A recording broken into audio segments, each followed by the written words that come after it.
Mari saudara-saudara kita siapkan diri kita untuk pelayanan firman Tuhan, kita berdoa. Kembali kami datang ke hadapan-Mu ya Bapa, dan kami kembali mengucap syukur. Ketika kami boleh ada, kami boleh diberi kesempatan untuk bertumbuh di dalam Tuhan melalui ibadah pada hari ini. Dan pada saat ini kami akan membaca firman Tuhan. Sertailah setiap kami ya Bapa, sehingga kami boleh membaca, mendengar, dan merenungkannya dengan baik. Dan mampukanlah kami, agar kami tidak hanya menjadi pendengar firman, tapi kami juga boleh menjadi pelaku-pelaku firman. Di dalam nama Kristus kami berdoa. Amin.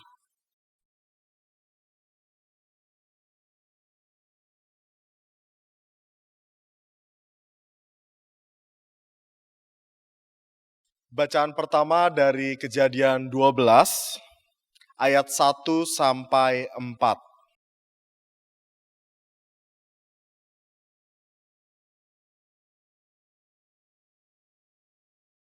Berfirmanlah Tuhan kepada Abram, "Pergilah dari negerimu dan dari sanak saudaramu, dan dari rumah bapamu ini ke negeri yang akan kutunjukkan kepadamu.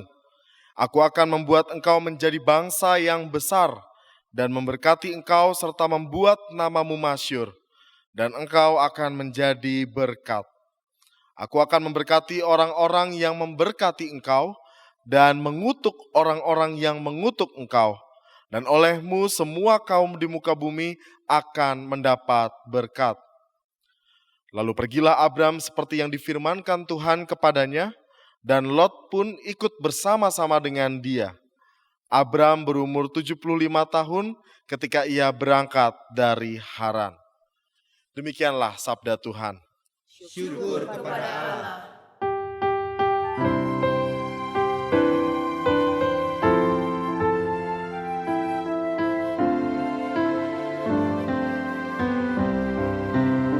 Pertolonganku datangnya dari Tuhan yang menciptakan langit dan bumi. Pertolonganku datangnya dari Tuhan yang menciptakan langit dan bumi. Pertolonganku datangnya dari Tuhan yang menciptakan langit dan bumi. Pertolonganku datangnya dari Tuhan yang menciptakan langit dan bumi. Ku melayangkan mataku ke gunung-gunung, dari manakah datangnya pertolonganku? Pertolonganku ialah dari Tuhan yang ciptakan langit dan bumi. Pertolonganku datangnya dari Tuhan yang menciptakan langit dan bumi. Pertolonganku datangnya dari Tuhan yang menciptakan langit dan bumi. Ia takkan membiarkan kakimu goyah, sungguh tidaklah terlelap menjagamu. Ia takkan terlelap, tak tertidur, sang penjaga umat Israel. Pertolonganku datangnya dari Tuhan yang menciptakan langit dan bumi.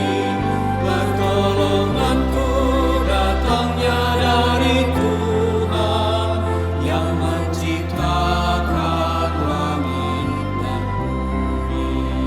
Tuhan penjagamu dan Tuhan naunganmu, ya naunganmu di sebelah tangan kananmu. Mentari tak menyakitimu waktu siang, atau bulan di waktu malam. Pertolonganku datangnya dari Tuhan yang menciptakan langit dan bumi. Pertolonganku datangnya dari Tuhan yang menciptakan langit dan bumi. Dia akan menjagamu terhadap kecelakaan. Tuhanmu akan menjaga nyawamu. Tuhanmu akan menjaga keluar masukmu dari kini sampai selamanya. Pertolonganku datangnya dari Tuhan yang menciptakan langit dan bumi. Pertolonganku datangnya dari Tuhan yang menciptakan langit dan bumi. Bacaan kedua dari surat Roma pasal 4 ayat 1 sampai 5, dilanjutkan ayat 13 sampai 17.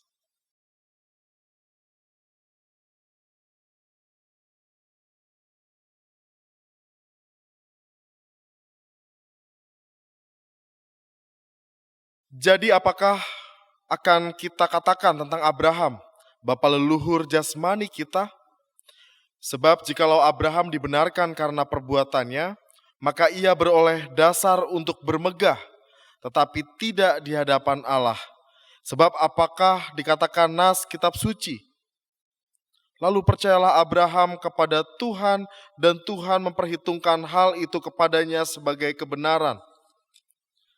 Kalau ada orang yang bekerja, upahnya tidak diperhitungkan sebagai hadiah, tetapi sebagai haknya.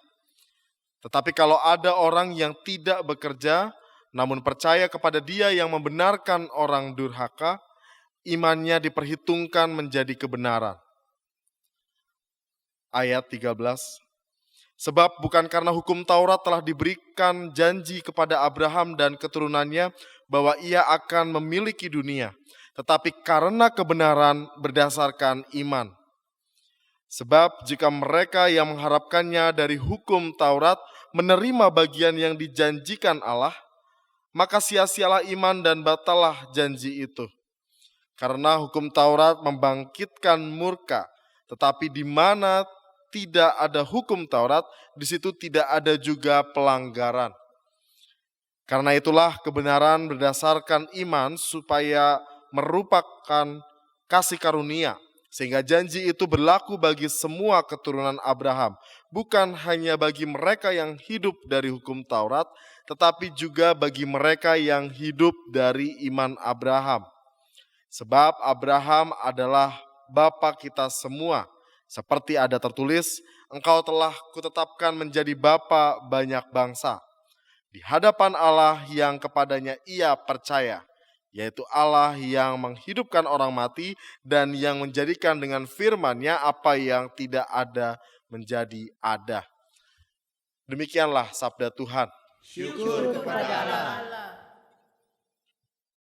Injil Tuhan kita Yesus Kristus menurut Yohanes 3 ayat 1 sampai dengan 17.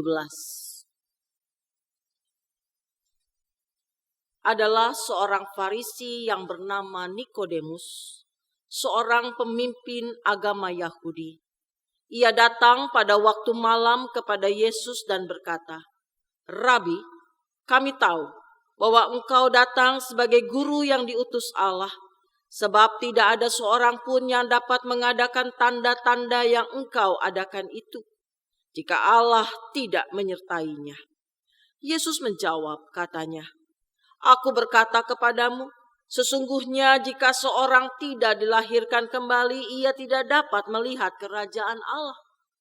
Kata Nikodemus kepadanya, "Bagaimanakah mungkin seorang dilahirkan kalau ia sudah tua?" Dapatkah ia masuk kembali ke dalam rahim ibunya dan dilahirkan lagi?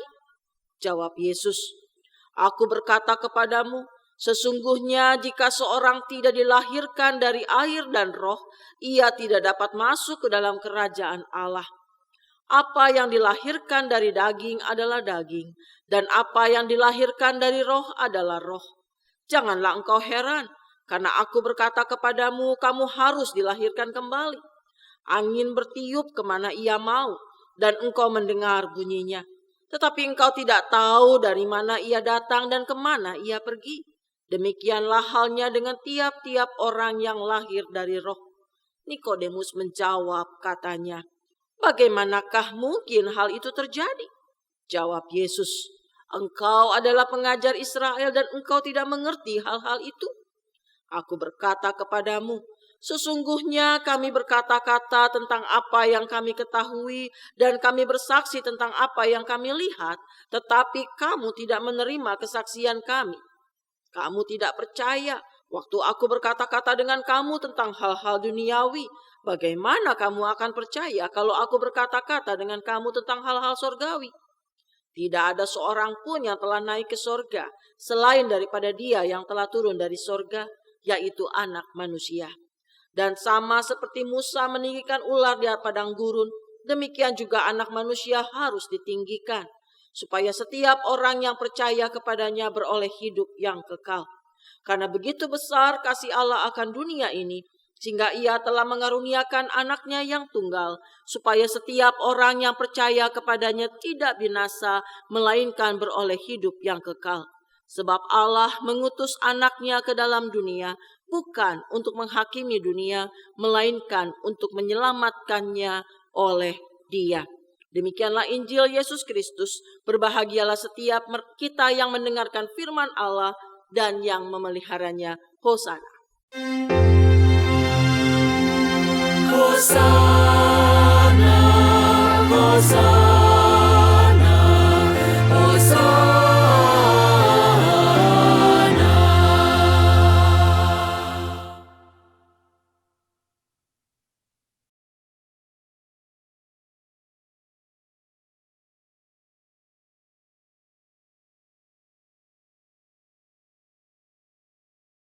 Bapak Ibu yang dikasihi oleh Tuhan Yesus Kristus, satu kali saya menolong beberapa orang panitia melakukan dekorasi di gereja.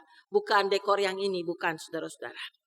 Tetapi waktu itu konsepnya adalah kami akan menaruh beberapa pot di depan sini. Mungkin sekitar ada 6 pot atau 7 pot, saya lupa, tetapi ada beberapa pot yang akan ditaruh di depan. Saudara, ketika itu kami coba tata, apa yang terjadi? Ada seorang ibu yang membawa penggaris. Bukan penggaris ya, meteran kain ya.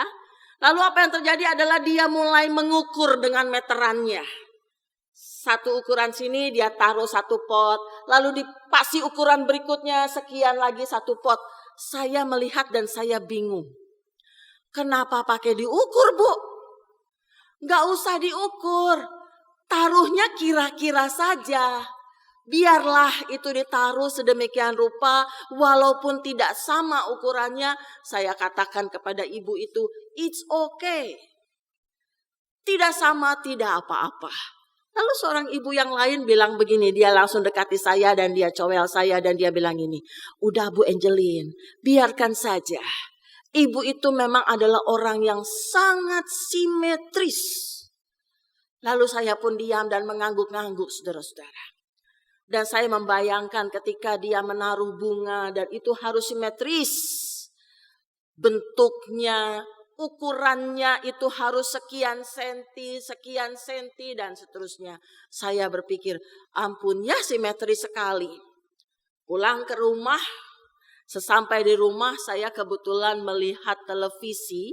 Pas lagi ada acara, kalau nggak salah ingat Amazing Grace. Amazing Grace itu mah lagu ya, Amazing Race. Lalu kemudian bagaimana orang itu pergi ke satu tempat dan dia harus meniru atau menata meja sesuai dengan yang ada atau sesuai dengan keinginan penata yang sebelumnya. Dan saudara ternyata dia pakai penggaris juga. Dia ukur sedemikian rupa supaya letak gelas antara gelas yang satu dengan gelas yang lain itu sama persis. Sampai pakai penggaris. Saya diam lagi saudara-saudara, lalu saya berpikir, tadi di gereja naruh pot antara yang satu dengan pot yang lain pakai alat ukur. Sekarang juga pakai alat ukur. Minggu berikut, sekarang anak saya ikut bantu mendekor. Anak saya tipenya bukan simetris. Dia benar-benar seorang yang asimetris. Sangat tidak simetris. Lalu apa yang terjadi, saudara-saudara? Dengan ibu yang simetris bertemu dengan anak yang asimetris, yang tidak simetris. Maka mulailah mereka mengatakan, "Oma, begini saja, kalau dengan cara gini itu bagus, Oma, artistik." Lalu dia mulai menaruh kain dengan sembarangan, tidak pakai ukuran. Dia cantel di sebelah sini, dia urai begini. Dia cantel sebelah sini, dia urai begitu. Lalu kemudian si omanya hanya bisa diam. Oma yang simetris tadi. "Aduh nak, tapi itu nggak rapi, harus rapi." Oma sekarang zaman sudah modern. Kalau begini nih ya, Oma lihat ya. Kalau ditata dengan cara begini, ini menjadi artistik. Art, Oma, art. Saudara-saudara, si Oma pun diam. Diam karena kalah adu argumentasi melawan anak muda.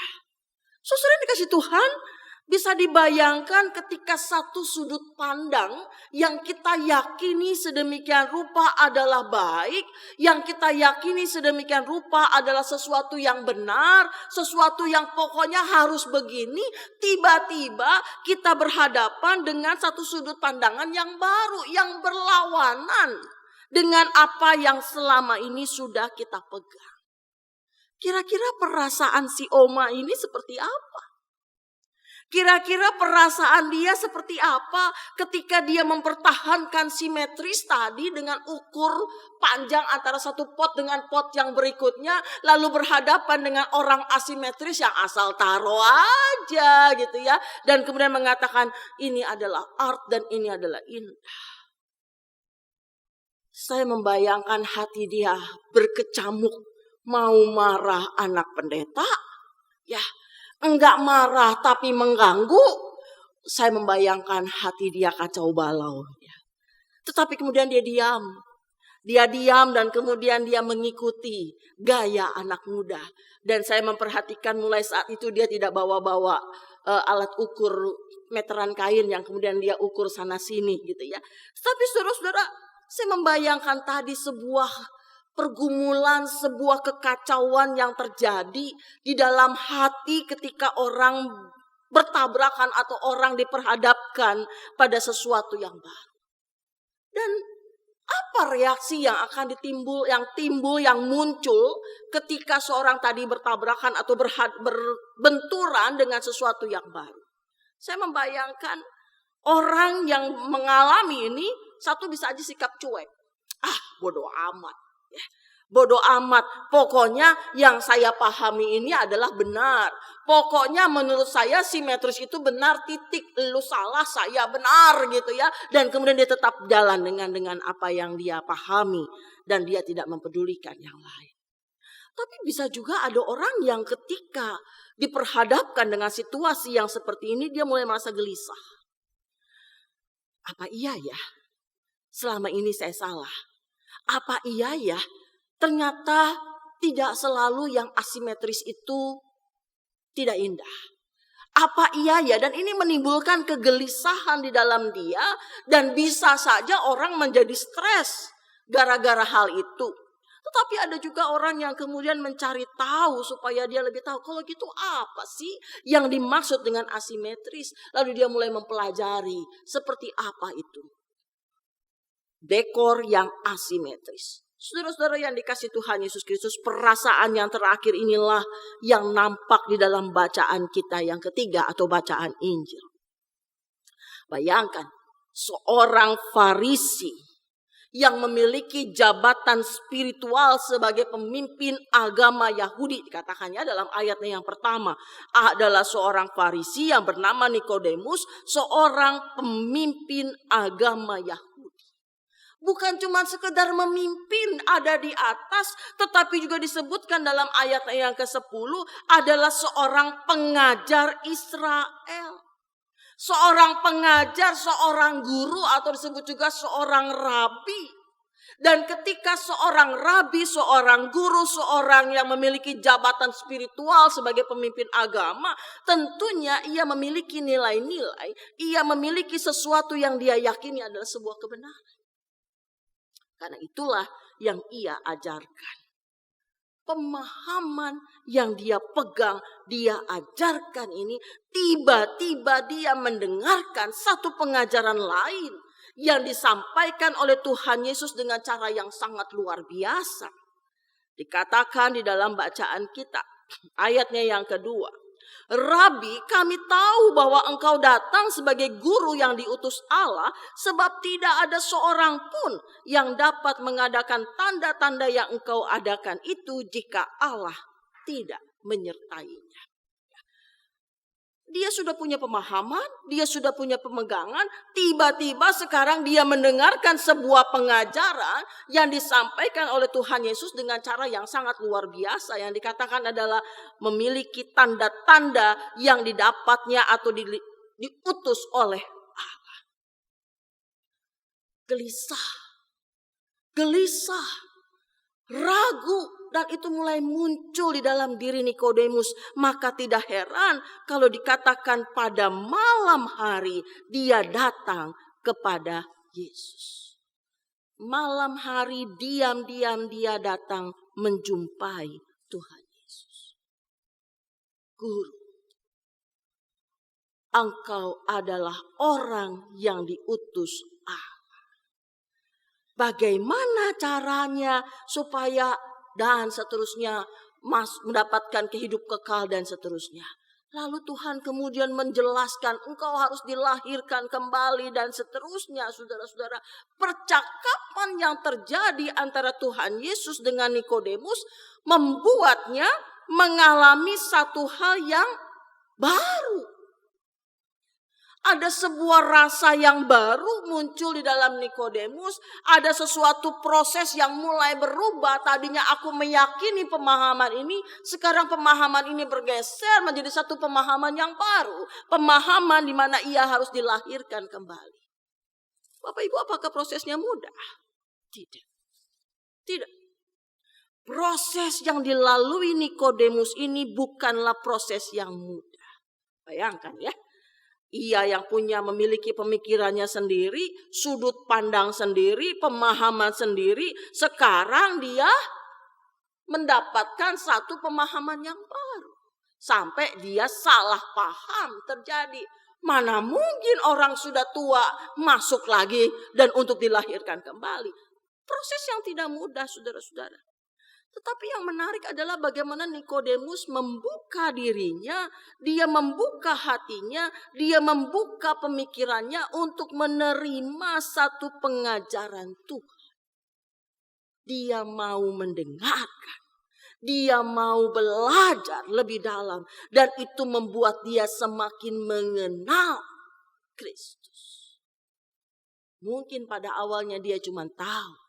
Tetapi dengan datang malam-malam, dengan datang mendekat, dengan membuka hatinya, dengan membuka telinganya, dengan membuka pikirannya, dia belajar lebih dalam dan itu membuatnya semakin mengenal Tuhan. Berhentikah sampai dia mengenal? Tidak, saudara-saudara. Ternyata pengenalan yang terjadi dalam diri Nikodemus ini berujung pada sebuah tindakan yang lain. Apa tindakan berikutnya? Tindakan yang terjadi berikutnya adalah setelah saya mengenal Tuhan Yesus, saya memahami pengajarannya, yang terjadi adalah Nikodemus percaya kepada Tuhan. Percaya kepada Kristus. Tapi kan dia adalah seorang pengajar, dia adalah seorang Farisi. Bagaimana dia bisa kemudian percaya kepada Tuhan yang bagi orang Farisi itu bertolak belakang dan ditolak? Saudara-saudara, pengenalan kepercayaan itu ternyata juga memberikan dampak dalam diri Nikodemus. Apa dampaknya dari pengenalan dan percaya yang terjadi dalam diri Nikodemus? Ya, coba kita telusuri lagi. Telusuri lagi apa yang terjadi. Kita balik lagi ya ke ayatnya yang ayatnya yang kedua.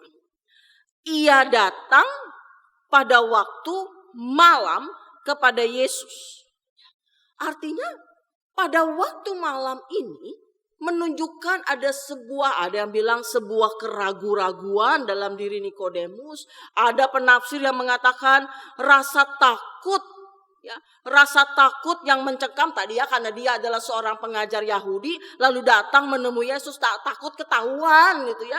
Ada rasa takut ketahuan, ada rasa sungkan, ada rasa ragu-ragu mungkin. Ya, semua rasa-rasa tadi itu muncul yang membuat dia datang di malam hari. Ada yang melihatnya demikian. Tetapi kemudian ketika saya coba cari, saya penasaran ini apa yang terjadi dengan Nikodemus. Lalu setelah ayat 21 saya cari perikop berikutnya. Kok Nikodemusnya hilang?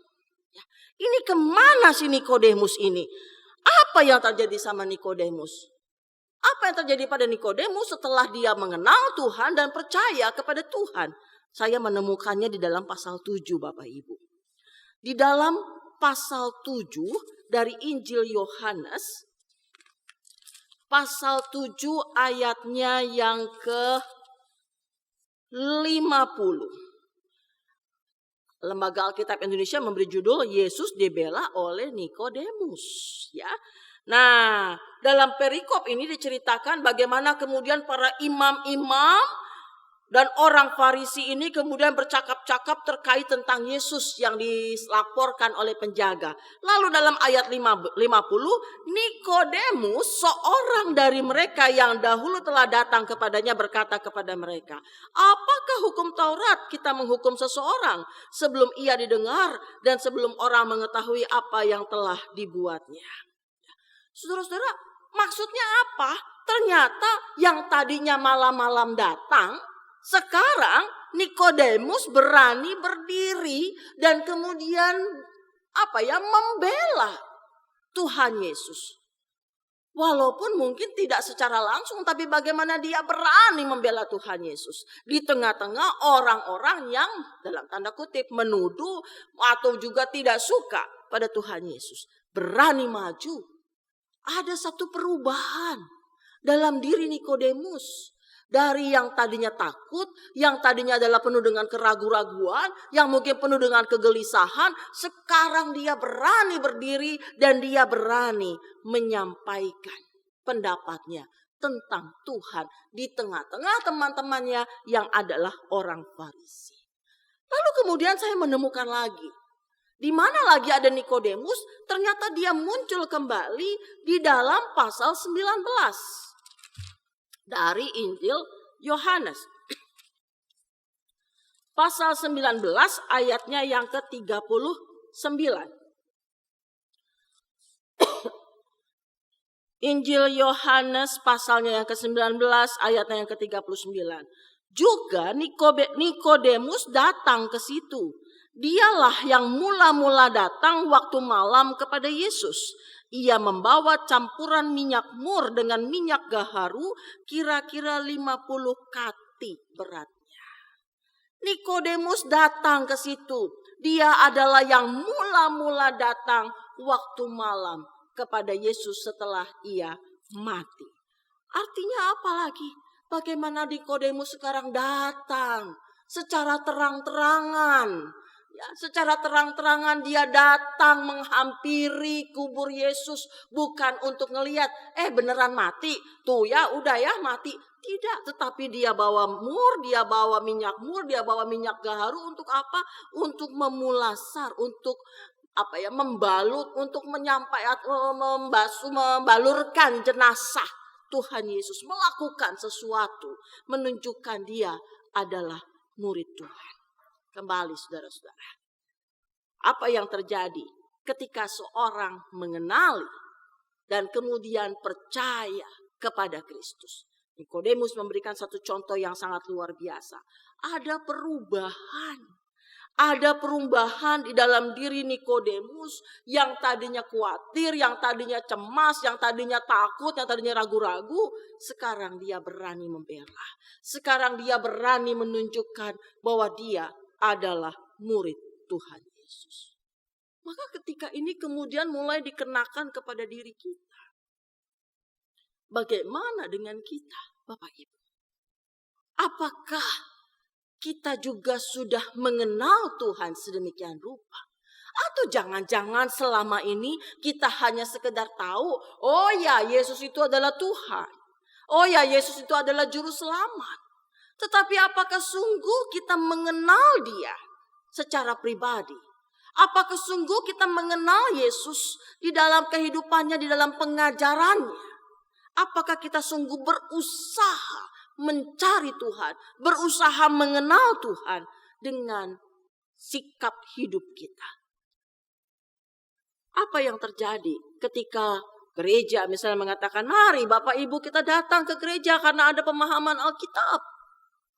Apakah ada begitu banyak orang yang datang berusaha untuk mencari tentang kebenaran firman Tuhan? Biasanya enggak tuh. Tapi begitu, mari Bapak Ibu siapa yang mau kita jalan-jalan? Yang daftar banyak. Itu kalau di GKI Kepaduri. Kalau di gereja lain kayaknya nggak beda, sama aja gitu ya. Saudara-saudara, ternyata tidak mudah. Tidak mudah. Tapi bagaimana kita boleh belajar mengenal Tuhan? Berarti menyediakan diri, menyediakan waktu, menyediakan pikiran, menyediakan hati untuk belajar firman Tuhan. Belajar untuk mengenal Tuhan. Dan belajar bukan cuma sekedar bisa buka Alkitab, tapi bagaimana memahami Alkitab.